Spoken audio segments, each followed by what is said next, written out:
Sneakers and Cleats, the podcast. Welcome back to the Sneakers and Cleats podcast. This is June 3rd, episode 106. Matt Roy, Don Harris, Chuck McGinnick back in better than ever. Gentlemen, how are we today? Great, fantastic. Happy Monday. Happy Monday. We got some sad news on this Monday. We got some happy news on this Monday. We're going to talk about it all. Remember to download, rate, review, subscribe to the Sneakers and Cleats podcast on YouTube and on wherever you get your podcasts, on any podcast app, as I like to say. We have Justin Jefferson becoming the highest paid non-quarterback in football. How much that's going to cost the Cowboys now? You guys can just hand it right in. Yeah. We got the most allergic person in the world sitting next to me, so he needs his Kleenex whenever we are here. Yep. Got an issue? Need a tissue. Get a tissue. So we'll talk about how Justin Jefferson's contract is going to really hurt possibly the Cowboys and how long they've waited to pay CeeDee Lamb. If you need to blow your nose, I can turn your mic down. Yeah, we'll also talk about Cowboys mandatory minicamps. We'll talk about the NBA draft coming up. We're a shield over here. We're a mess. Talk about the NBA draft coming up, what prospects the Spurs might get. Plus, we will remember the life of Larry Allen, who just a few hours ago was announced was dead at 52. Ironically, Tyler Smith was asked about him on Thursday, so he pointed me in that direction, had a few nice words to say about Larry Allen. So we'll remember that life as well. But first, as we always do, we want to start with our number game, number 106. So we'll start with number 6. I mean, I don't think there's another one that can come to mind besides Bill Russell. Oh, Sal Bando. You've totally left him off the list. I did leave Sal Bando off the list. I love the fact that you brought up Sal Bando. Who doesn't love Salvatore Bando? When I was putting the list together, I thought of just stopping after I put Bill Russell. Like, I didn't want to put actually any other players on the list. I just wanted to leave Bill Russell by himself. But, I had to put some other ones on there. Bill Russell is number 6. Like, he's the best number 6. No. Yes, he is. No. Who? LeBron. LeBron didn't always wear 6 though. Okay. That's the thing. Like, he's 23 and 6, but you don't think of him when you think of 23. Obviously, that's synonymous with Michael Jordan. Do you think of LeBron as 23 more or 6? 6. Really? He wore that against the Spurs in those great finals. He was 6 when he went to the Heat, but he was 23 for his first Cleveland run. Yeah. 6 is such a non-feng shui basketball number, isn't it? When you get right down to Dr. it. Tell that J. to Julius Erving. My man, Avery. I have him on the list too. I didn't realize how much of a journeyman Avery was. Like, I was just looking at his basketball reference page, and it's like Phoenix and Spurs, and Seattle first, and then it goes. But he's just all over the place. Well, he was Spurs most of his career. Yeah, 93 to 01, I think, something like that. But he was kind of all over the place. He played for like 6-7 teams at the end of his career. So, also. When you think of football, I'm a Bronco fan, so I think of Jay Cutler a little bit. Jay Cutler was number 6. Baseball, Stan Musial, Steve Garvey, Ryan Howard, all good number 6s. I think of Steve Garvey just because I grew up. He lives in Southern California. Obviously played for the Dodgers and the Padres, but I went to school with his 2 kids, Olivia and Ryan Garvey. Both went to my high school, so I met Steve a couple of times. He's actually now running for state senate in Southern California. I wasn't a Steve Garvey fan. I wasn't. Well, I just, as a Cub fan as a kid, that Padres team that knocked them out in '84. That was gut wrenching. He's always a Dodger to me. Yeah, he's always a Dodger. He played for the Dodgers for 13 years, 69 to 82. So I mean, he's always Say a it Dodger first. in my... No, Garvey at first, Lopes at second, Bill Russell at short. Say it third. Guerrero in left. Who was the guy that invented the catcher throat protector that was behind the plate? Who's on first? Steve Yeager. Really? Who was in center? Oh, what was on third? Monday. Right. Rick Monday was in right. Yeah. Pedro Guerrero was in left. Bill Buckner was in left. Dusty. Dusty was in center? No, Dusty played first too, right? Yeah. I don't remember. Anyway. But yeah, I was thinking Steve Garvey that way. I actually worked at a restaurant called Burgers and Beer when I was 16 to 20 years old. Man, that sounds like a cool place. It was a good place. They had actually really good Mexican food, which was kind of weird. The owners were all Latino. But anyway, so we had a Steve Garvey signed poster in there and a signed bat right by the front door. I always remember too. In 2006, The Steelers beat the Seahawks 21-10. Hines Ward was the MVP.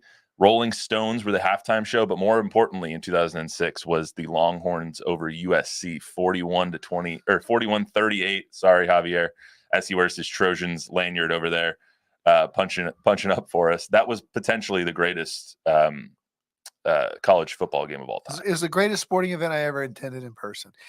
Despite Game 7s and Super Bowls, when Vince crossed the goal line at the cone, it was me to Cyber Bob.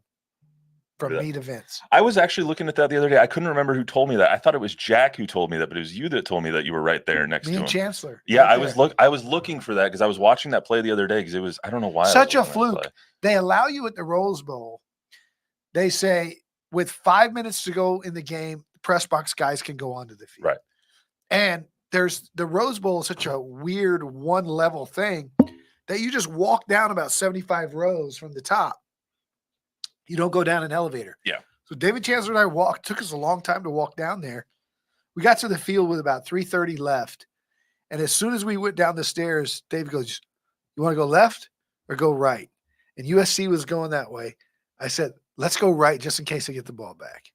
We went right. We went to that corner of that end zone and staked out. And sure enough, history. It was awesome. That's why they still get goosebumps thinking about it. That's why you're the director. No, it's luck. It's total luck. He knows. He total knew it was luck. coming. But there's I don't remember there being in a place. We were talking about the other day, the Memorial Day Miracle, the energy in the building and the goosebumps. When they got the ball back, everybody in that stadium, USC fans, Texas fans alike, knew that Vince was going to go down the field. And there was just this amazing electricity in the Rose Bowl. That was the Matt Leinart quarterback, right? At that point, Carson was already gone. As I'm remembering correctly. He was such a, I can't use the word, but Leinart? Yeah, he was so disappointing after that game because he just sold out his teammates because we ran right up to him because he was available. And we asked him about the game, and his first thing was, we did what we were supposed to do. We just couldn't tackle him. They scored 38 points on offense. We just couldn't tackle him. And it was like, what a bad teammate. 2006, also famous for the Miami Heat winning their first championship with Shaq, Dwayne Wade over the Dallas Mavericks 4-2. I remember that series. That was one of the series that made me fall in love with the Heat. That's why I'm still a Heat fan, because D Wade scored 35 back-to-back in the last 4 games of that series to end up winning over the Mavs led 2-0 and we're up by 20 in game 3 to go up 3-0. Yep. Choke. Avery Johnson coached that team. Choked that away, sadly for Avery, but happy for me.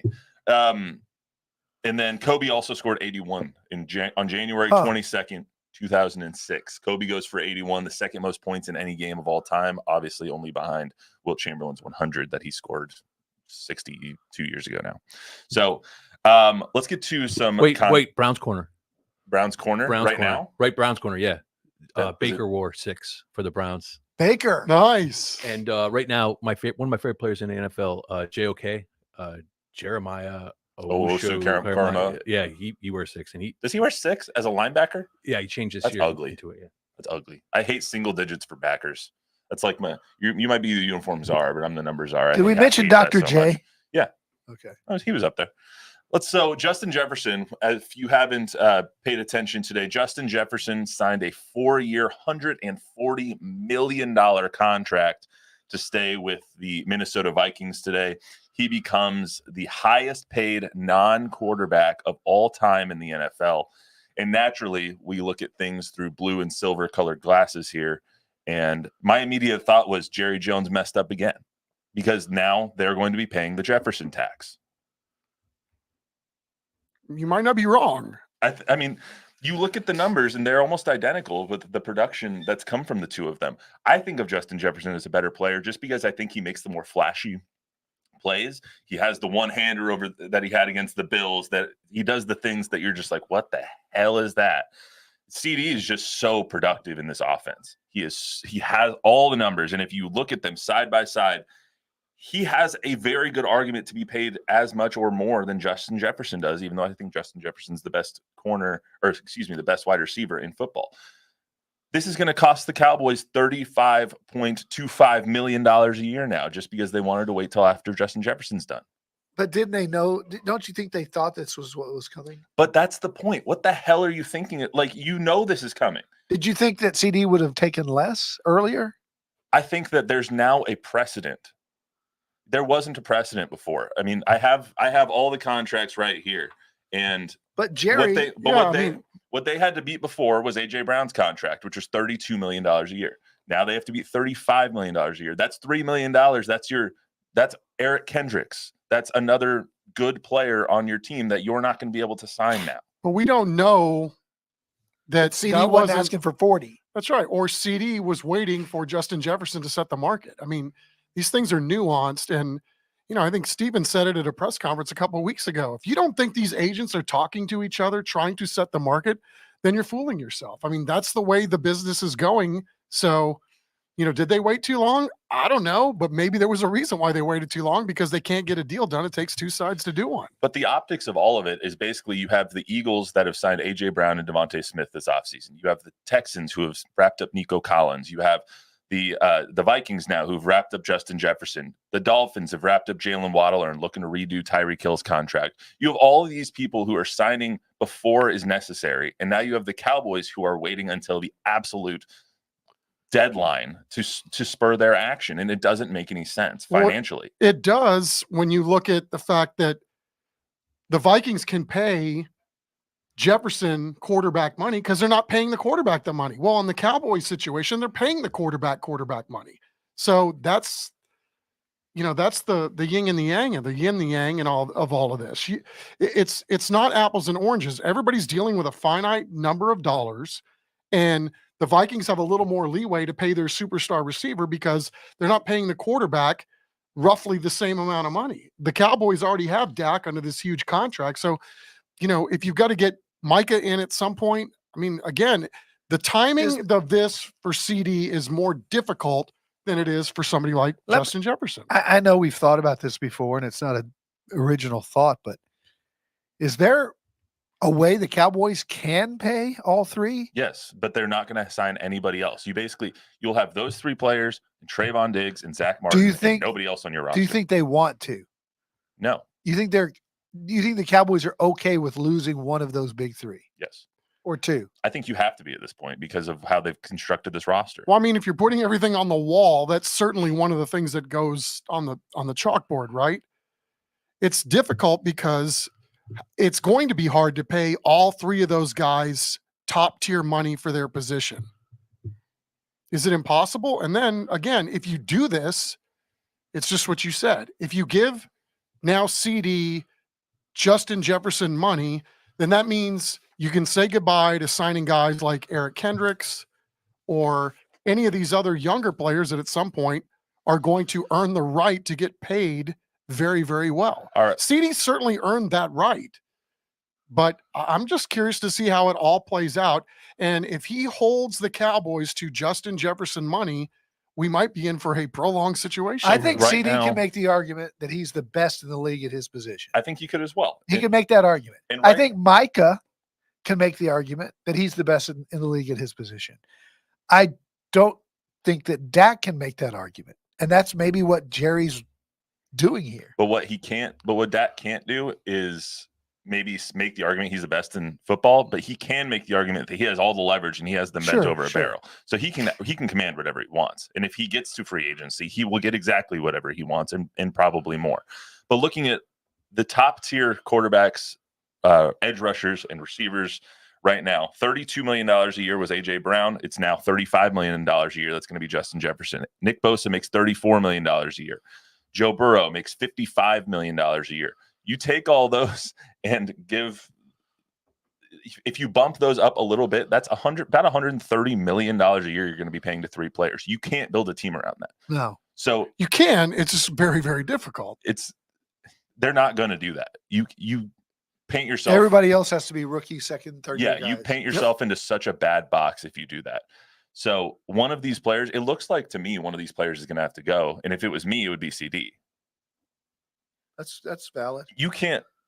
Trey pointed this out to us the other day. If you want to listen to the Trey Wingo, who joined the podcast on Thursday, go ahead and go to our YouTube page or go anywhere you find your podcast. Trey Wingo was on here, nice enough to give us some of his time. Anyway, A.J. Brown, Amon-Ra St. Brown, Tyreek Hill, Jalen Waddle, Devontae Adams, Cooper Kupp, Devontae Smith, Nico Collins, DK Metcalf, Deebo Samuel. 2 of those players have won a Super Bowl. One of them's Tyreek Hill, who hasn't won a Super Bowl when he got paid.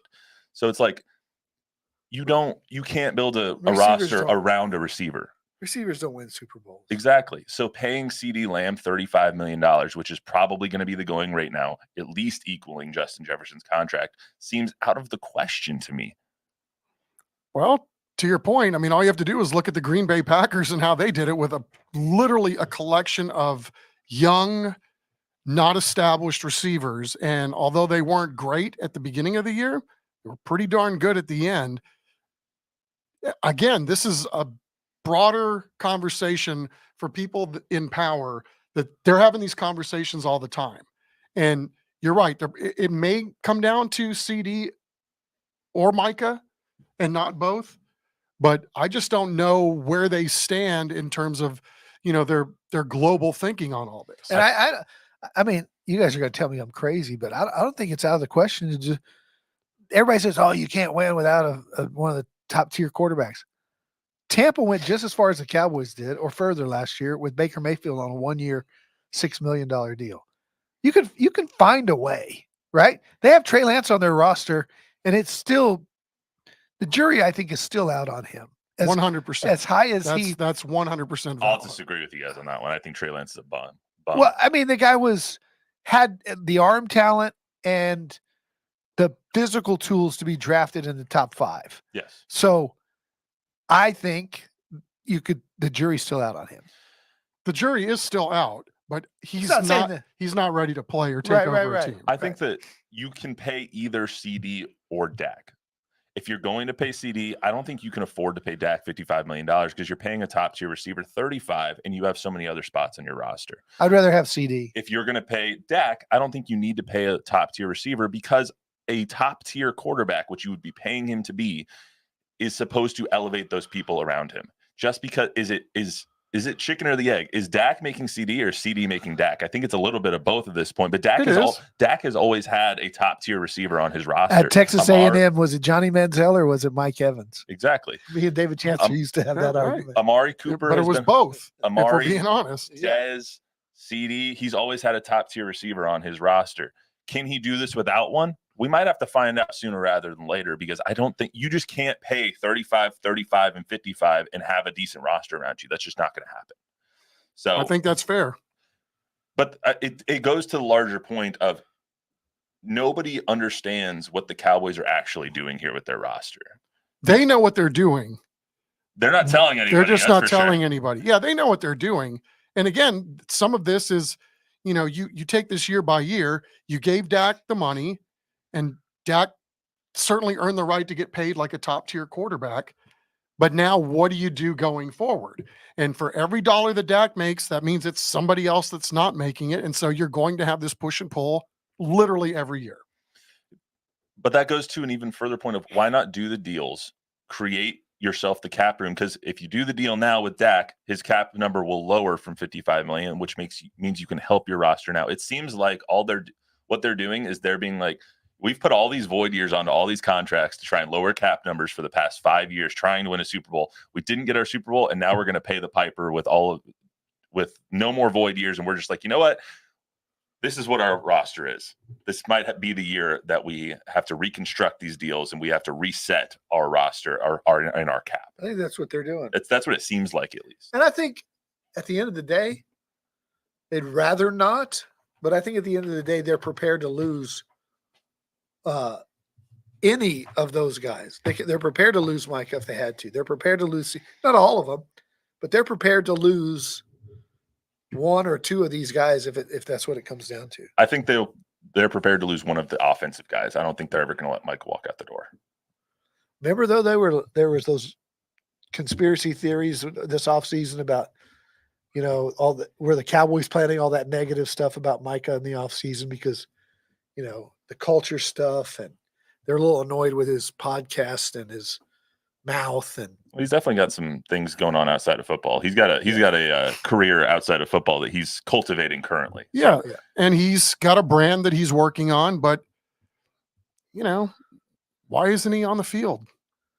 last week when he that said goes- he allegedly, I mean, I don't know for sure. I mean, it was reported that he was going to be there last week. And then he's been in the building. So I don't want to make it sound like he's not going in, getting the books, doing all those kinds of things. But time on task on the field is something that is very precious this time of year, because this is where young players learn how to play with guys that are already established in the league. Conversely, guys like Micah are learning how to play with other guys that he's playing with for the first time. Eric Hendricks said as much the other day. This is an important time for me because everybody plays differently.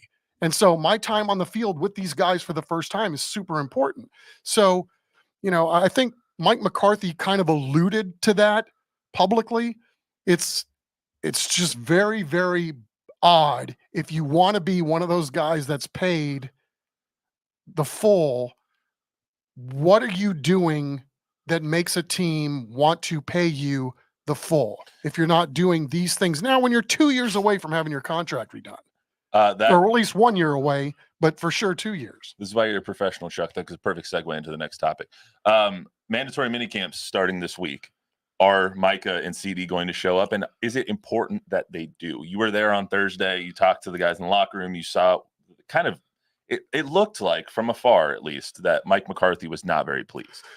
No, I think there was a sense that he was irritated and agitated, and that why would he have to get up here this time of year? It is voluntary, so there is that. However, if you don't have your best players at these practices, then guess what? The tempo is going to be different. When Dak is on the field, things are humming, they're clicking. When he had 3 on there, when he had 1 on the field, that looked like a well-oiled machine between guys that had time on task. If Dak wasn't there, if Dak was like, well, it's the offseason, I don't need to be here, those practices would have had a completely different tempo, at least according to my eyes, based on, Cooper Rush trying to do the same cadence as Dak, and also Trey Lance, and how Trey Lance moves at a different pace than Dak does. I mean, there's all kinds of things at the eye test where you can see why Dak is clearly the number 1 quarterback, as he's proven anyway, but even in a practice setting. So, Micah not being there, I think that says a lot. And I mean, maybe you have to read between the lines on some of this stuff, but I think it might be what he thinks is in his best interest right now. I just don't know that truly it really is. I think CeeDee will not be there. I think that Micah will be there. And Chuck, you think it's something, not nothing, that they're not there because of the quality of reps and practice that they will have. No, I think I need to make this clear. I 100% understand why CeeDee's not there. 100%. You don't want to get hurt on a practice field that's voluntary when you're going up for your first huge contract renewal. So CeeDee has earned the right to put the voluntary in voluntary, which is I volunteer not to show up. So I'm sure he's still doing his studying and doing all those other things too. Micah is a year removed away from that. So my guess would be, and again, this is totally a guess, CeeDee will not be there this week. Micah should be there, but I'm 50-50 on whether or not he shows up. Do you think that speaks to his leadership or lack thereof? I think yes, in some ways, but I don't know that he necessarily, because he said that he wants to be a better leader. He wants to grow as a teammate for others in the room. But if you're not there and if you're not practicing what you preach, then what's the issue here? So I think he's missing a chance here to solidify himself like Dak had.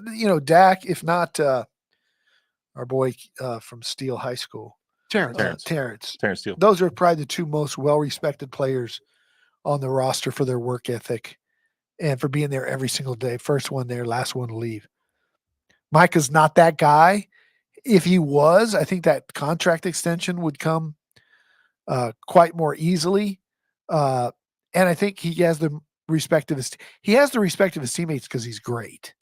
But you could go much further with that, and it's just immaturity on his part. He's just young. Yeah, I don't know what the motivation is, and there's no question that you can guarantee week 1, Micah Parsons will be available. He'll be full speed. He'll be ready to go. He'll be amazing.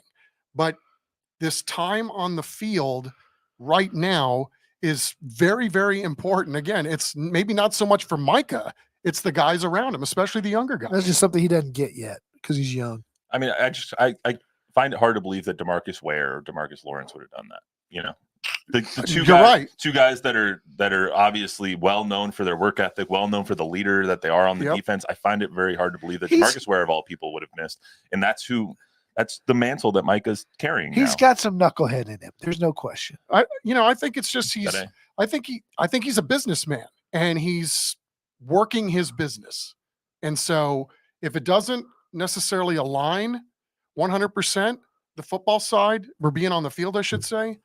I think that's where we're at. I think the business of football has creeped into the mind of Micah Parsons at this time. Kind of like young Shaq. Young Shaq, when Kobe was always mad at Shaq because he wasn't putting in the time in the offseason. He was always overweight. Shaq was making movies and rap albums. Cyber Bob in the big chair. What do we got? I hate to mess up the flow, but going back to Larry Allen. Yeah. We're just about to get to Larry Allen. So I'm good sorry. segue. That's Good all right. segue. Okay, Good segue. Yeah, go ahead. A guy named Victor Wembanyama has posted a comment on our podcast here. It says, "Rest in peace, Larry Allen, GOAT, offensive lineman in Cowboys history. Only 52, so young." Yeah, that's true. Very sad. Let's get to Larry Allen right now. I think I was over in the other room and I just saw on my phone, because I have Adam Schefter's tweet notifications on, that Larry Allen dies at 52, and I was like, what? Like 52 years old. It didn't. I think like that shocked me more than like Bill Walton last week, just because Bill Walton's 71. You look at the sheer age of these guys, and someone dying at 52 years old, even as big as Larry Allen is, because he's a larger than life person, actually physically and his personality, but it hits you, man. It hits you when somebody dies suddenly while they're on vacation, and it's just like, wow, awful. Largest, strongest human being maybe in the history of the NFL. Bench press 700 pounds, ran right at 5'1", 40 at 325 pounds. The famous play his rookie year when he runs down the linebacker from the Saints. Yeah, on a what should have been a pick six. The video of him bench pressing 700 pounds and then Rocket Ismail diving onto the bench, onto his lap while he's still got the weight in his hands. Crazy. That's stupid. I saw that a little earlier because obviously that's what happens. I remember that. That's the good part of social media, is everyone can kind of share their thoughts and memories of people who die instantly. I saw that because I'm not old enough to remember that in my conscious lifetime. Who dives on somebody when they have 700 pounds over top of them? Like, I remember for the giant hooter that he always had in his lip. He always had a massive dip. Never really talked to us much in the locker room because he was painfully shy. But his Hall of Fame speech, he thanked his wife, and I think her name was Janelle. I forget her name. But he said, I want to thank my wife, Janelle. On our first date, she cooked me dinner. She made me 2 whole chickens, French fries, and a 40-ounce. Good Lord. And he said, and I knew right then that she would be my wife. And he got to her first before we could get to her. Chuck, favorite Larry Allen story or memory? Well, on that team, which obviously was replete with superstars, he was one guy that you didn't really get to know very much because he was so anti-media. And, that's okay. There were plenty of other talkers on the team, but just the sheer respect that guy had in his locker room and around the league, and then within the organization too, always available, always played. You never had to worry about that guy on your team. I mean, just literally larger than life for all of the physical attributes. And as we lead into the Tyler Smith soundbite, I hadn't honestly thought about Larry Allen in a long time. And a reporter in the scrum the other day mentioned to Tyler Smith that management had said, hey, they're comparing you to a young Larry Allen. And so he had an initial response to it, which was very nice. But then another reporter asked him, so what do you know about Larry Allen? And all of a sudden it was Tyler Smith, like, Wikipedia Junior. I mean, it's huge for sure. Obviously, just knowing Larry and everything he did, how great he was. It's just my mission to be the best me I can be, be the best Tyler Smith I can be every single day. Just improve, stay hungry, never lose that passion, and just continue to get better. What do you know about Larry?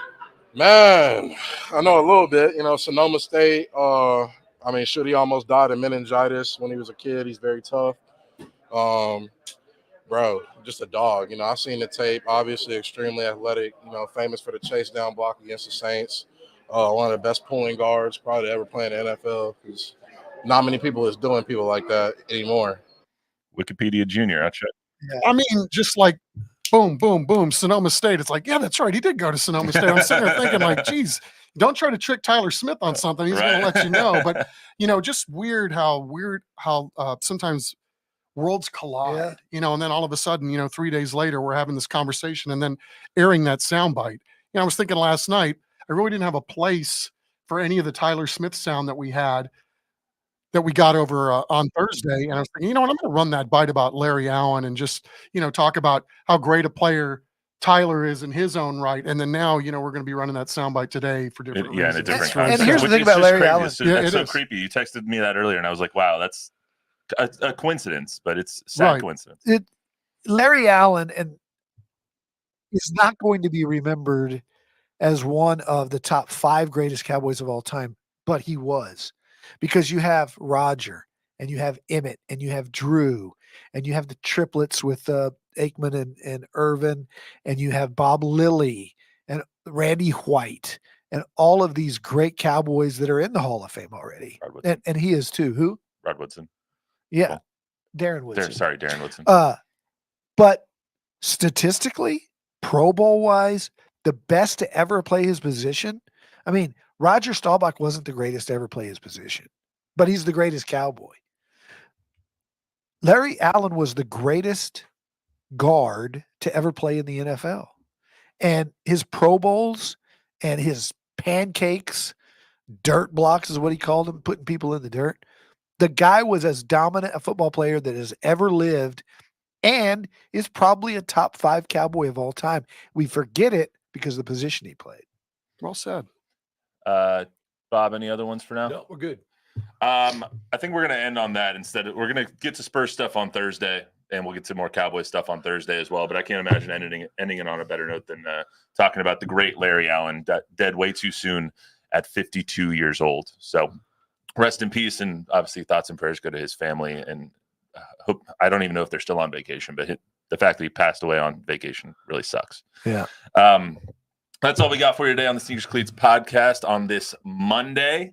We are going to have Michelle Beadle at some point over the next couple of weeks. So we'll let you know on social when that happens and when you can tune in for that. But remember to download, rate, review, subscribe, give us a 5-star rating, tell a friend, tell an enemy. We will be back on Thursday with some more Spurs and Cowboys stuff. Until then, everyone have a good week.